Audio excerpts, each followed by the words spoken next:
Hi, Dr. B. N. God. Today I am delivering lectures on BRS, Bank Reconciliation Statement. Bank transaction को दो लोग maintain करते हैं, एक तो ट्रेडर और दूसरा बैंक।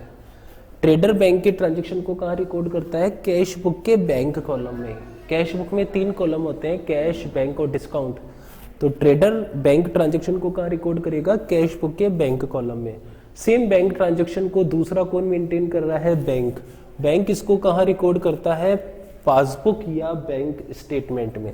जब एक ही ट्रांजैक्शन को दो लोग साइमल्टेनियसली रिकॉर्ड कर रहे हैं तो नेचुरल है दोनों बुक का जो बैलेंस है वो क्या रहेगा? सेम रहेगा।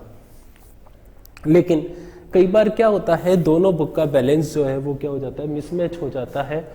हो सकता है कोई ट्रांजैक्शन कैश बुक में तो रिकॉर्ड हो गया लेकिन पासबुक में रिकॉर्ड नहीं हुआ, या पासबुक में रिकॉर्ड हो गया और कैश बुक में रिकॉर्ड नहीं हुआ।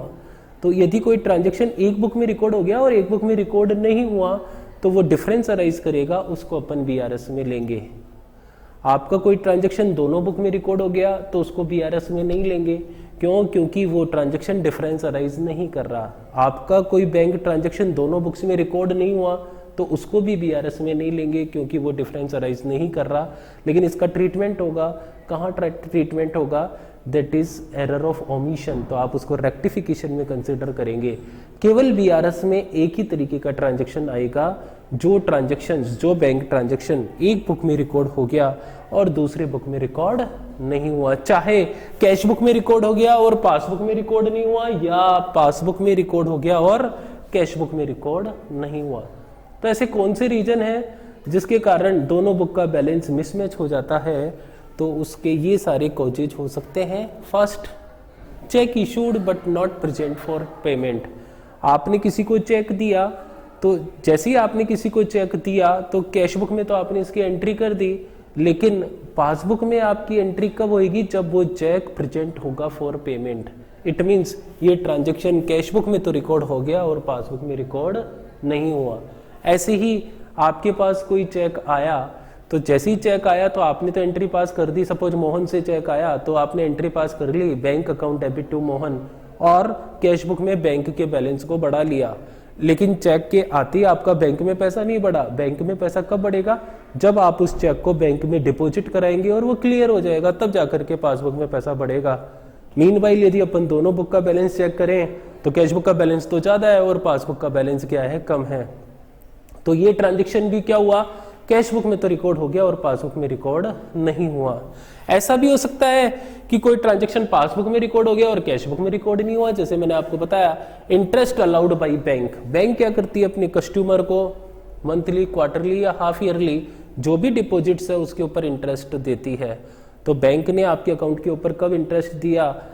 बैंक में तो एंट्री हो गई लेकिन कैश बुक में एंट्री नहीं हुई, तो ये डिफरेंस अराइज करेगा, बीआरएस में अपन लेंगे। ऐसे ही आप किसी कंपनी के शेयर और डिबेंचर परचेज करते हैं तो उसके ऊपर अपने को मिलता है डिविडेंड और इंटरेस्ट। तो वो इंटरेस्ट और डिविडेंड डायरेक्टली कहाँ पे क्रेडिट होता है? आपके बैंक अकाउंट में क्रेडिट होता है। तो ये ट्रांजैक्शन जो है ये भी पासबुक में तो रिकॉर्ड हो गया और कैश बुक में रिकॉर्ड नहीं हुआ, डिफरेंस अराइज करेगा। तो आप इसको बीआरएस में कंसिडर करेंगे। बैंक में अपन वैल्यूएबल आइटम्स को रखने के लिए एक फैसिलिटी ले लेते हैं, दैट इज लॉकर्स फैसिलिटी। तो बैंक आपको वो फैसिलिटी फ्री में नहीं देता है, बदले में आपसे इंटरेस्ट लेता है, रेंट लेता है। तो ये ट्रांजैक्शन जो है ये भी पासबुक में तो रिकॉर्ड हो गया और कैश बुक में रिकॉर्ड नहीं हुआ। तो ये सेवरल कॉजेज हैं जो कैश बुक और पासबुक दोनों के बैलेंस को क्या कर रहे हैं? मिसमैच कर रहे हैं। इसको मैच करने के लिए एक स्टेटमेंट अपन बनाते हैं जिसको बोलते हैं bank reconciliation statement. It means bank reconciliation statement में आप क्या करते हैं? बैंक रिकंसिलिएशन स्टेटमेंट आपको कब बनाना है? केवल एक ही कंडीशन में आपको बीआरएस बनाने की रिक्वायरमेंट है, जब दोनों बुक का बैलेंस मिसमैच हो रहा है। यदि दोनों बुक का बैलेंस बराबर आ रहा है तो फिर बीआरएस नहीं बनाना। दोनों बुक का बैलेंस यदि बराबर नहीं आ रहा है तो आपको ये पता करना जरूरी हो गया कि क्या कारण है कि मेरी कैश बुक और पासबुक दोनों एक दूसरे से मैच नहीं हो रही। तो उस कॉजेज को फाइंड आउट करने के लिए अपन एक स्टेटमेंट बनाते हैं, that is bank reconciliation statement. Bank reconciliation statement बनाने के लिए आपको क्या करना है? यदि आपको कैश बुक का बैलेंस दे रखा है तो अपन ये सारे ट्रांजैक्शंस को लेकर के पासबुक का बैलेंस फाइंड आउट कर लेते हैं। और यदि आपको पासबुक का बैलेंस दे रखा है तो ये सारे कॉजेज लेकर के कैश बुक का बैलेंस फाइंड आउट कर लेते हैं। तो बीआरएस में अपन करते क्या है, आपको यदि एक बुक का बैलेंस दे रखा है तो उससे अपन दूसरी बुक का बैलेंस क्या कर लेते हैं, फाइंड आउट कर लेते हैं। बीआरएस बनाने के लिए मैक्सिमम, मैंने जैसे अभी आपको बताया कि कैश बुक का बैलेंस दे रखा है तो पासबुक का पता कर लेते हैं, और पासबुक का पता है तो कैश बुक का पता कर लेते हैं।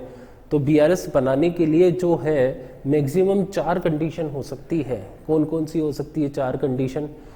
पहला, कैश बुक जो होती है इसके भी 2 बैलेंस होते हैं, एक तो होता है डेबिट बैलेंस और एक होता है आपका क्रेडिट बैलेंस। कैश बुक का जो डेबिट बैलेंस होता है वो फेवरेबल होता है और क्रेडिट बैलेंस जो है वो अनफेवरेबल होता है।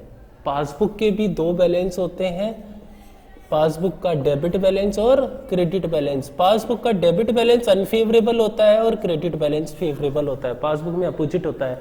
ऐसा क्यों होता है? तो इसका एक सिंपल एग्जांपल आपको मैं बताऊं। जो चीज आपके लिए डेबिट है सामने वाली पार्टी के लिए क्या है, क्रेडिट है।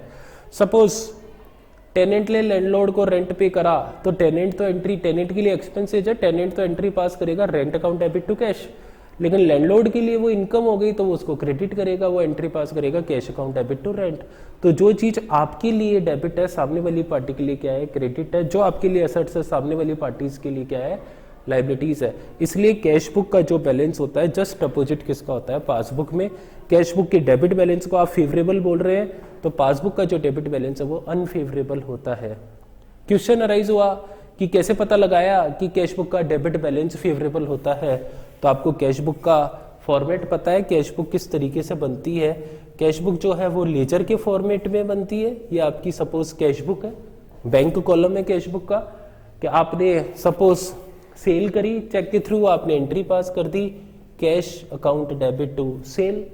आपने एसेट सेल करी तो आपने एंट्री पास कर दी cash account debit to asset. आपने शेयर इशू करे तो आपने एंट्री कर दी cash account debit to share capital. आपने रेंट पे करा तो एंट्री बनी रेंट टू कैश, तो कैश में क्या लिखेंगे आप, बाई रेंट। सैलरी पे करी तो salary to cash, cash book में आप क्या लिखेंगे, बाई सैलरी। कैश बुक की ये डेबिट साइड है और ये क्रेडिट साइड है। सपोज डेबिट का टोटल है आपका 100, क्रेडिट का है 90, आपने बैलेंस निकाल दिया बाई बैलेंस CD 10। ये जो बैलेंस है ये कौन सा बैलेंस है, ये आपका डेबिट बैलेंस है। कैसे पता लगाया, क्योंकि इसकी डेबिट साइड तो है ज्यादा और क्रेडिट साइड है कम, तो ये जो बच रहा है वो कौन सा बैलेंस है, आपका डेबिट बैलेंस। तो डेबिट बैलेंस का मतलब होता है debit is greater than credit. और कैश बुक के डेबिट साइड में आप क्या रिकॉर्ड कर रहे हैं, सारी रिसिप्ट, और क्रेडिट साइड में आप क्या रिकॉर्ड कर रहे हैं, पेमेंट। आपकी रिसिप्ट है ज्यादा और पेमेंट है कम, तो वो आपके लिए क्या हो गया, फेवरेबल। इसलिए कैश बुक का डेबिट बैलेंस क्या होता है, फेवरेबल होता है, और क्रेडिट बैलेंस अनफेवरेबल होता है। क्यों? क्योंकि क्रेडिट बैलेंस का मतलब क्या होता है, क्रेडिट तो है ज्यादा और डेबिट है कम। कैश बुक में क्रेडिट साइड आपने क्या रिकॉर्ड करे, एक्सपेंसेस, एक्सपेंसेस ज्यादा और इनकम है कम, तो वो आपके लिए क्या हो गई, अनफेवरेबल हो गई। पासबुक में अपोजिट होता है। क्यों? क्योंकि पासबुक में डेबिट साइड क्या रिकॉर्ड करते हैं, एक्सपेंसेस, और क्रेडिट साइड क्या रिकॉर्ड करते हैं, रिसिप्ट। तो पासबुक कैश बुक की अपोजिट होती है, इसलिए वहां पे आपका बैलेंस वाइस वर्सा रहेगा, डेबिट बैलेंस अनफेवरेबल रहेगा और क्रेडिट बैलेंस फेवरेबल रहेगा। तो इट मीन्स बीआरएस बनाने के लिए आपको 4 कंडीशन हो सकती है। आपको कैश बुक का डेबिट बैलेंस दे रखा है तो फिर आप पासबुक का बैलेंस कैसे फाइंड आउट करेंगे। क्रेडिट बैलेंस दे रखा है तो फिर पासबुक का बैलेंस आप कैसे फाइंड आउट करेंगे। पासबुक का डेबिट बैलेंस दे रखा है तो कैश बुक का बैलेंस कैसे फाइंड आउट करेंगे, और पासबुक का क्रेडिट बैलेंस दे रखा है तो आप कैश बुक का बैलेंस कैसे फाइंड आउट करेंगे। तो 4 कंडीशन जिसके थ्रू आप बीआरएस बना सकते हैं। कौन सा ट्रांजैक्शन किस कंडीशन में एडलेस होगा, तो आपने क्या करा, अभी तक तो रट लिया कि कैश बुक का डेबिट है तो ये सारे ट्रांजैक्शन ऐड और ये लेस। कैश बुक का क्रेडिट बैलेंस है तो ये सारे ट्रांजैक्शन लेस और ये ऐड है, या अपोजिट करके भी आपने उसको याद कर लिया। लेकिन इसको समझने का एक बिल्कुल आसान तरीका कि किस कंडीशन में कौन सा ट्रांजैक्शन ऐड होगा, तो इन चारों ट्रांजैक्शंस में मैं आपको सिमिलरिटीज बताता हूँ। कैसे बताया, कैश बुक बीआरएस बनाने के लिए 4 कंडीशन हो सकती है। आपको कैश बुक का डेबिट बैलेंस दे रखा है तो कौन सा ट्रांजैक्शन ऐड होगा और कौन सा लेस। कैश बुक का क्रेडिट है, पासबुक का क्रेडिट है और पासबुक का डेबिट है। तो इन चारों कंडीशन को रटना नहीं है, चारों को मैं शॉर्टेस्ट तरीका आपको बता रहा हूँ। इन चारों कंडीशन में क्या सिमिलरिटीज है, कैश बुक का डेबिट और पासबुक का डेबिट दोनों सेम, कैश बुक का क्रेडिट और पासबुक का क्रेडिट सेम, यानी कि फर्स्ट और फोर्थ कंडीशन में सेम ट्रीटमेंट होगा और सेकंड और थर्ड में सेम ट्रीटमेंट होगा। कोई ट्रांजेक्शन यहाँ पे ऐड हो रहा है तो यहाँ पे भी ऐड, और यहाँ पे लेस हो रहा है तो यहाँ पे भी लेस। तो 4 कंडीशन को मैंने 2 में कन्वर्ट कर लिया। अब 2 को 1 में कैसे कन्वर्ट कर रहा हूँ, केवल आपको ये वाला ट्रांजेक्शन एक बार कंसेप्ट से समझना है, क्योंकि ये वाला कॉलम आपका प्रिपेयर हो गया तो मैंने बताया ये और ये क्या है, सेम है, तो आपका फोर्थ कॉलम प्रिपेयर हो गया। ये कॉलम आपने कंसेप्ट से समझ लिया तो इसका अपोजिट कर दिया तो ये प्रिपेयर हो गया, और ये क्या है, सेम है। तो यानी कि केवल आपको एक फर्स्ट कंडीशन को कंसेप्ट से समझना है, बाकी कंडीशन को आप उसके अकॉर्डिंग चेंज कर देंगे। कैसे, तो देखिए कैश बुक में अपन जनरली गलती क्या करते हैं, कभी तो कैश बुक के हिसाब से सोचते हैं और कभी पासबुक के हिसाब से सोचते हैं। आपको अपनी जगह फिक्स करनी पड़ेगी कि आप कहाँ पे है। वही बात हो गई, एक व्यक्ति छत पे खड़ा है और एक सड़क पे है, एक कहता है ऊपर, दूसरा कहता है नीचे। तो मेन थिंग इज दैट आप कहाँ पे है, तब पता लगेगा कि ऊपर या नीचे। तो बीआरएस में गलती अपन यही करते हैं कि अपन कभी तो कैश बुक के हिसाब से सोचने लग जाते हैं और कभी पासबुक के हिसाब से।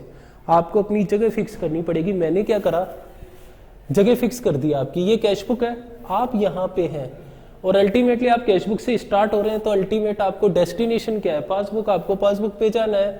तो ये यहाँ पे आपको पता लगेगा कौन सा ट्रांजेक्शन ऐड और कौन सा लेस। जैसे मैंने एक एग्जांपल लिया आपके सामने, आपने चेक इशू करा और उसको अभी तक पेमेंट के लिए प्रेजेंट नहीं करा बैंक में, तो सबसे पहले तो ये जो ट्रांजेक्शन है ये बीआरएस में लेंगे या नहीं लेंगे वो चेक कर लीजिए आप। ये ट्रांजेक्शन कैश बुक में तो रिकॉर्ड हो गया, पासबुक में रिकॉर्ड नहीं हुआ, इट मींस ये बीआरएस में आएगा। बीआरएस में आएगा तो अब आप ये देखिए कि इस ट्रांजेक्शन का इफेक्ट कैश बुक के ऊपर आ रहा है या पासबुक के ऊपर आ रहा है। ये ट्रांजेक्शन कैश बुक में रिकॉर्ड हो गया तो कैश बुक को इफेक्ट कर रहा है। कैश बुक में आपका बैलेंस कम हो गया या ज्यादा हो गया, चेक इशू करा तो चेक इशू करा तो कैश बुक में आपका बैलेंस क्या हो गया, कम हो गया। ड्यू टू दिस ट्रांजेक्शन आप कहाँ आ गए, यहाँ आ गए, और अल्टीमेट आपको जाना कहाँ है, पासबुक के ऊपर। तो आपको ऊपर जाना है तो आप इसको क्या करेंगे, ऐड करेंगे।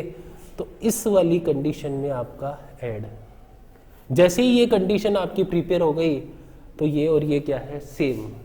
इसमें आपका जवाब आया ऐड, तो ये अपोजिट किया लेस, और ये क्या है, सेम। यानी कि हर सवाल को आपको किस हिसाब से करना है, कैश बुक के हिसाब से करना है। कैश बुक का कुछ नहीं लिखा हुआ है तो कौन सा बैलेंस मान के चलते हैं, डेबिट बैलेंस मान के चलते हैं। तो आप हर क्वेश्चन को कैश बुक के डेबिट के हिसाब से कर ले, और जैसा आपका क्वेश्चन है उसके अकॉर्डिंग आप उसकी रिप्लाई कर लीजिए। जैसे दूसरा ट्रांजेक्शन और मैं आपको बताऊं, check deposited into bank but not cleared, तो ये ट्रांजेक्शन भी कैश बुक में रिकॉर्ड हुआ। कैश बुक में आपका बैलेंस क्या हो गया, ज़्यादा हो गया, आप यहाँ आ गए, जाना है पासबुक के ऊपर तो आपको नीचे आना है। तो ये ट्रांजेक्शन इस कंडीशन में क्या हुआ, माइनस। तो ये और ये क्या है, सेम, अपोजिट करा तो ये प्लस।